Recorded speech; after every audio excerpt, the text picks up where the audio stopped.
Hello everybody, this is Toys R Us, and for this special figure showcase and review we're going to be looking at the botcon 2014 Knight Apelinq figure. So what we're going to do with this video, we're going to have a detailed look at him in both of his modes, help you decide how you want to display him. We're going to have a look at the accessories that come with him to help you know if yours is complete. Because he's a botcon exclusive figure, I can show you his bio card and technical data that came with him. I'll also give you an idea of how big he is and how he scales with some of today's current figures. And because he's got his cyber key, that means he's got a gimmick that I'm going to show you how it works as well. So let's get started. As I said, this figure came out in 2014 and it was a botcon exclusive, so that could be the reason why you haven't yet seen this. And what botcon was a brilliant convention, and what they did was they took existing molds and they redecoed them into characters and figures that weren't released, and this is in fact one of them. So I do believe that this is a redeco of Beast Wars 10th Anniversary Deluxe Class Optimus Primal. And this is quite interesting for myself as well, because if I hold my hand up in honesty, anything that was released in the Cybertron with the cyber keys and stuff is a bit of a black hole for me. So let's have a look at him. Obviously, because his alternate mode is going to be like an ape, he's very articulate. He's got ball and socket joints there at the top of the hips. He's got knee flexion, he's got ball and socket at the ankles, which you can see, so these will turn all up either way. He doesn't have a waist swivel.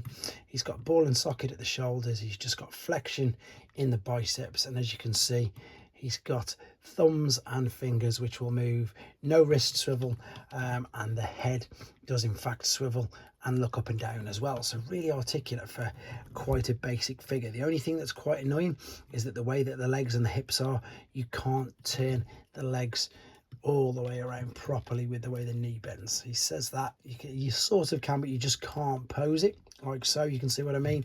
But otherwise, it's a great figure, and one of the main reasons for this is so you can pose him or carry him with this brilliant gimmick that, of course, it looks like a bit of a surfboard or a hoverboard.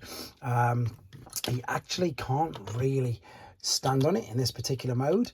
You can see there, that's because these are, you can either carry it with his hands, which is where the 5mm pegs are, like so, or I suppose he can indeed ride on it on his hands.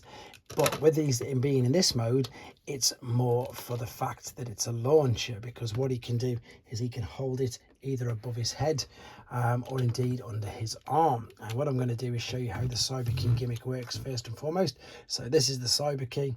You can see it's lovely and reflective with the chrome on. You push it in here and this bit springs out, and that enables you now to be able to fire this particular missile. So that's the missile you're looking for if you want to know if yours is complete. And once the key's in, you can't close this back down, it'll just pop open. So the unfortunate thing is, I think if it's missing the cyber key, I wouldn't really know. I suppose you'd have to find something to wedge in there to get it to open up, and of course that would mean that you wouldn't be able to fire the projectiles. So a lot of the shots you'll see him with his arms up in the air carrying it like so, because obviously he can put his hand over it like that, so you'll see it resting on his shoulder. It can be quite awkward to pose, but because of the weight and the way it stabilizes, it's not too bad. That's usually, as I say, how I've seen him posed, or you can put it underneath his arm, but if he's going to be firing a rocket, it definitely needs to be above his head like that. Let's just take this off a second and bring this down. Okay, let's have a quick the instructions that come with him, they were on paper and they came like this, but the bio card is a little bit more interesting, so let me show you that. There's the technical data. I'm going to bring that there. If you want to read that, you can pause it, and also if you want to read this, you can also pause that as well. Right, let's do a quick couple of size comparisons before going into his alternate mode. So he's a really old deluxe class figure. So there's a core class figure, which you can see rightly so, he towers completely above. Let's have a quick look at some other figures we've got here. So I've got a newer up-to-date deluxe figure. He's a little bit bigger than that, to be fair. I've got a generation 1 figure there to give you an idea. I've got some third-party legend scale figures, which he's quite a bit bigger than as well, which I suppose you'd expect him to be. There we go, that's him in his robot mode. So what we're going to do now then, we're going to come back, he's going to be in his alternate mode, and we can see how we can display him like that as well.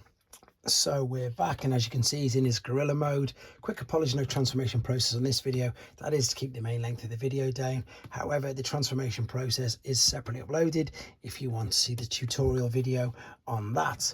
So it's quite basic, but I think it looks good. And I don't necessarily get away with it because, again, I think it's all right. And again, you've got to consider and remember how old this figure is. So for its age, you know, you've still got, again, the ball and socket at the top. What you can tell though is we've just switched the limbs around really. These of course were the legs in robot mode, they're now the upper arms in gorilla mode, and vice versa.